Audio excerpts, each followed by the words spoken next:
اس میں کوئی اختلاف نہیں ہے اور امت اس کے اوپر بہت کم عمل کرتی ہے۔ اب دوسرا نمونہ دوسرے نبی کا، اور وہ ہے میرے اور آپ کے نبی جناب محمد صلی اللہ علیہ وسلم۔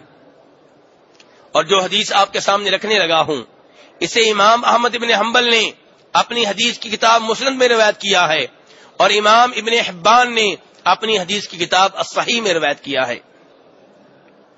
روایت کرنے والے صحابی کا نام ہے جناب عبداللہ ابن مسعود رضی اللہ عنہ۔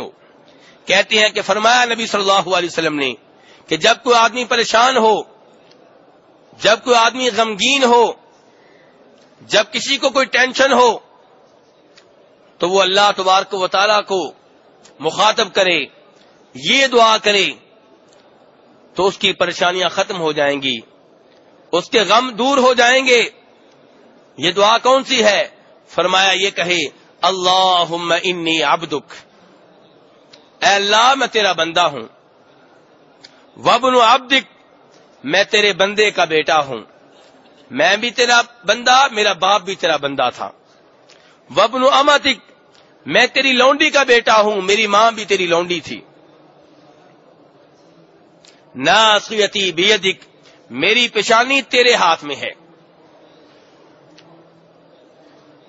تیری اجازت کے بغیر میں کچھ نہیں کر سکتا، تیری اجازت کے بغیر میں کوئی حرکت نہیں کر سکتا، تیری اجازت کے بغیر میں اپنی جگہ سے ہل نہیں سکتا، ماض فی حکمک، میرے اوپر آرڈر چلتا ہے تو تیرا چلتا ہے، عدل فی قضاؤک، میرے بارے میں اپنی تقدیر میں جو تو نے لکھا ہے وہ بالکل تو نے انصاف سے لکھا ہے، اس میں میرے اوپر کوئی ظلم نہیں ہوا۔ اسألک بکل اسم هو لک، اے اللہ میں تجھ سے سوال کر رہا ہوں، میں مانگنے کے لیے حاضر ہوں، میں دعا کر رہا ہوں، کیا سوال ہے، کیا لینا ہے؟ یا اللہ یہ بعد میں بتاؤں گا، پہلے واسطہ دے رہا ہوں۔ کس چیز کا واسطہ؟ اسألک، یا اللہ تجھ سے سوال کرتا ہوں، اور کیا سوال ہے اس سے پہلے واسطہ دے رہا ہوں۔ واسطہ کیا ہے؟ بکل اسم هو لک، یا اللہ تجھے واسطہ دیتا ہوں، میں وسیلہ بناتا ہوں دعا میں تیرے ہر اس نام کو جو تیرا نام ہے۔ اور میرے بھائی اللہ کے کتنے نام ہیں؟ کتنے نام ہیں؟ پیچھے سے آواز سننا چاہتا ہوں جی، 99۔ اور یہی ہماری غلطی ہے، یہی ہماری غلطی ہے۔ اس سے پتا چلتا ہے میرے بھائی کہ دینی علم حاصل کرنے کی ہمیں بہت زیادہ ضرورت ہے۔ اللہ کے نام بے شمار، اللہ کے نام بے شمار، اللہ کے نام کسی ہندسے میں نہیں آتے۔ آپ کہیں گے کہ جب سے ہم پیدا ہوئے ہیں ہم تو 99 سن رہے ہیں۔ میرے بھائی 99 والی حدیث صحیح ہے، لیکن اس کا مطلب صحیح معنوں میں ہم سمجھ نہیں سکے۔ 99 والی حدیث یہ کہہ رہی ہے کہ اللہ کے 99 نام ایسے ہیں کہ جس نے ان کو یاد کر لیا، ان کے معنی کو سمجھ لیا، ان کے تقاضوں کو جان لیا، وہ جنت میں داخل ہوگا۔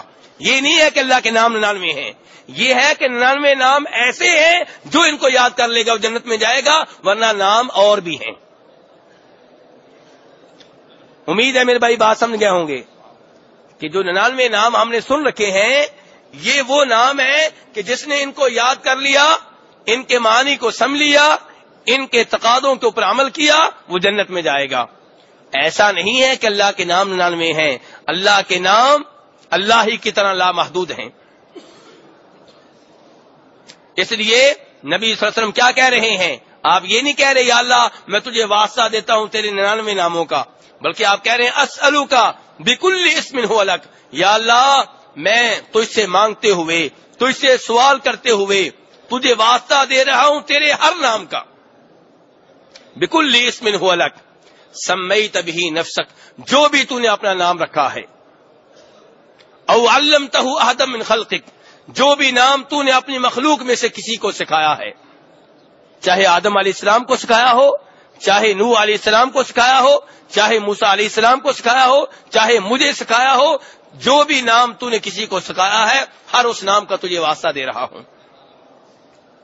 او انزلتہ فی کتابک، یا جو بھی نام تو نے اپنی کسی کتاب میں نازل کیا ہو، تورات میں ہو یا انجیل میں ہو یا زبور میں ہو یا قرآن میں ہو یا ابراہیم علیہ السلام کے صحیفوں میں ہو یا موسیٰ علیہ السلام کے صحیفوں میں ہو.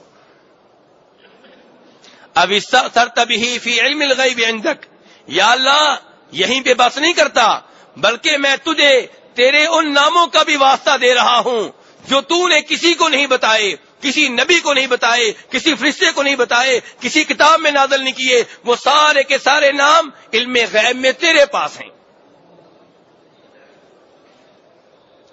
میرے بھائی یہاں سے معلوم ہوا کہ انبیاء کرام علیہم الصلوۃ والسلام اور فرشتے عالم الغیب نہیں ہیں. جو یہ کہتے ہیں کہ انبیاء کرام اور فرشتے عالم الغیب ہیں، وہ کہنا چاہتے ہیں کہ نعوذ باللہ اللہ کا علم محدود ہے. اللہ کا علم تو غیر محدود ہے. اللہ نے جو باتیں فرشتوں کو بتائیں، جو اپنے انبیاء کرام کو بتائیں، ان میں سے کئی باتیں غیبی ہیں، اس میں کوئی شک و شبہ نہیں ہے، لیکن وہ چند ایک ہیں، وہ چند ایک ہیں. اور نبیوں کو تب معلوم ہوئی جب اللہ نے بتائیں اور نبیوں نے اپنی امت تک منتقل کر دیں. وہ غیبی باتیں ہم تک بھی پہنچ چکی. ان کو جان لینے سے نہ ہم عالم الغیب بنے، نہ انبیاء کرام عالم الغیب بنے، نہ فرشتے عالم الغیب بنے. مثال کے طور پہ میرے بھائی، قبر میں جو 3 سوال ہوں گے، کیا یہ منظر ہم نے دیکھا ہوا ہے؟ ہمارا ایمان ہے اس کے اوپر؟ کیا یہ علم الغیب نہیں ہے؟ تو کیا ہم عالم الغیب ہیں؟ نہیں. تھوڑا سا غیبی علم اللہ نے دیا ہے، اس وجہ سے کوئی عالم الغیب نہیں ہو جایا کرتا. ایک فرشتہ ادھر بیٹھا ہے، ایک ادھر بیٹھا ہے. قیامت کے روز حوض کوثر ہوگا، نبی صلی اللہ علیہ وسلم لوگوں کو حوض کوثر میں سے پلائیں گے، شفاعت کریں گے. کئی قیامت کی باتیں ہمیں بتائی گئیں. یہ ساری باتیں ہم نے دیکھی ہیں؟ یہ مناظر ہم نے مشاہدہ کیے ہیں؟ نہیں، یہ غیبی باتیں ہیں. اللہ نے اپنے انبیاء کرام علیہم الصلوۃ والسلام کو بتائیں اور انہوں نے یہ غیبی باتیں امت تک منتقل کی. ان باتوں کو جان لینے کی وجہ سے نہ ہم عالم الغیب ٹھہرے، نہ انبیاء کرام علیہم الصلوۃ والسلام کو عالم الغیب کہا جا سکتا ہے، نہ فرشتوں کو عالم الغیب کہا جا سکتا ہے. اسی لیے سورہ انعام میں اللہ تبارک تعالیٰ نے اپنے نبی سے کہا کہ لوگوں کو آپ بتا دیں، خود آپ بتائیں، ولا عالم الغیبہ، کہ لوگوں میں غیب کا علم نہیں جانتا. اور سورہ اعراف میں آپ سے کہا گیا کہ آپ لوگوں کو بتائیں، وَلَوْ كُنْتُ أَعْلَمُ الْغَيْبَ لَاسْتَكْثَرْتُ مِنَ الْخَيْرِ، کہ اگر میں غیب کا علم جانتا ہوتا تو مجھے کبھی کوئی تکلیف نہ پہنچتی اور میں ہر طرح کی خیر کو جمع کر لیتا. لیکن آپ کو تکلیفیں پہنچتی رہیں، آپ کے دانت شہید ہوئے، آپ کا چہرہ زخمی کیا گیا، آپ کا سر مبارک زخمی کیا گیا، آپ کے اوپر پتھروں کی بارش کی گئی، آپ کے 70 سے زائد صحابہ کرام کو دھوکہ دے کے شہید کیا گیا، آپ کی بیٹیوں کے حمل گرائے گئے، آپ کی بیٹیوں کو طلاق ہوئی، ساری تکلیفیں آپ کے اوپر آتی رہیں. پتہ چلا کہ آپ عالم الغیب نہیں تھے. تو بہرحال اس دعا میں آپ کیا کہہ رہے ہیں؟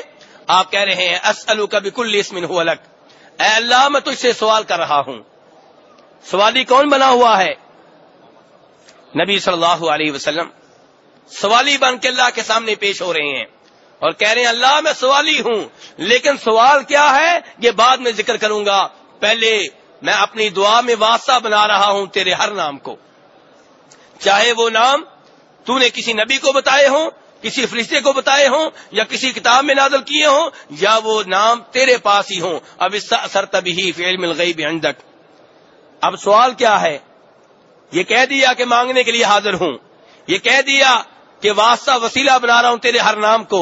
اب سوال کیا ہے؟ سوال بھی بڑا عظیم ہے. ان تجعل القرآن ربیع قلبی، اے اللہ قرآن کو میرے دل کی بہار بنا دے. مانگتے ہم بھی ہیں، لیکن ہمارے سوال دنیا تک محدود ہوتے ہیں. دنیا مانگنا منع نہیں ہے، لیکن کہنا یہ چاہتا ہوں کہ ہمارے سوال دنیا سے شروع ہوتے ہیں، دنیا تک ختم ہو جاتے ہیں. یا اللہ بیٹا دے دے، یا اللہ پلاٹ دے دے، یا اللہ نوکری دے دے، یا اللہ تندرستی دے دے. یہ سب کچھ مانگنا جائز ہے، ٹھیک ہے، عبادت ہے، لیکن آخرت کیوں نہیں مانگتے؟ یہ کیوں نہیں سوال کرتے کہ یا اللہ مجھے قرآن کا حافظ بنا دے، اگرچہ میری عمر 60 سال ہے، اگرچہ میری عمر 70 سال ہے، اگرچہ میری عمر 80 سال ہے. یا اللہ قرآن کا ترجمہ سکھا دے، یا اللہ قرآن کی تفسیر سکھا دے، اگرچہ میری عمر 60 سال ہے، 70 سال ہے، 80 سال ہے.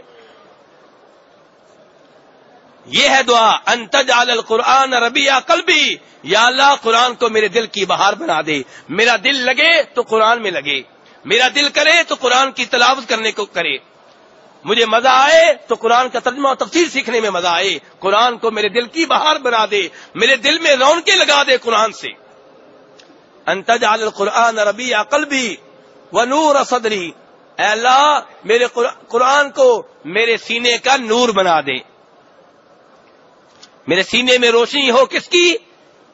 قرآن کی، قرآنی تعلیمات کی، قرآنی الفاظ کی۔ وجلاء حزنی، اے اللہ قرآن کو میرے غموں کو دور کرنے والا بنا دے۔ وذہاب ہمی، قرآن کے ذریعے یا اللہ میری پریشانیوں کو دور کر دے۔ تو میرے بھائی کتنی عظیم دعا ہے، ہم سب کو یاد کرنی چاہیے۔ لیکن میں اس وقت یہ کہنا چاہتا ہوں کہ یہاں پہ نبی صلی اللہ علیہ وسلم نے دعا کرتے ہوئے اللہ کو واسطہ کس کا دیا ہے؟ اللہ کے ناموں کا۔ کس چیز کا واسطہ دیا؟ اللہ کے ناموں کا۔ تو پہلی وہ چیز جس کو آپ دعا میں بطور واسطہ اور وسیلہ پیش کریں گے وہ کیا ہوئی؟ اللہ کے نام اور اللہ کی صفات۔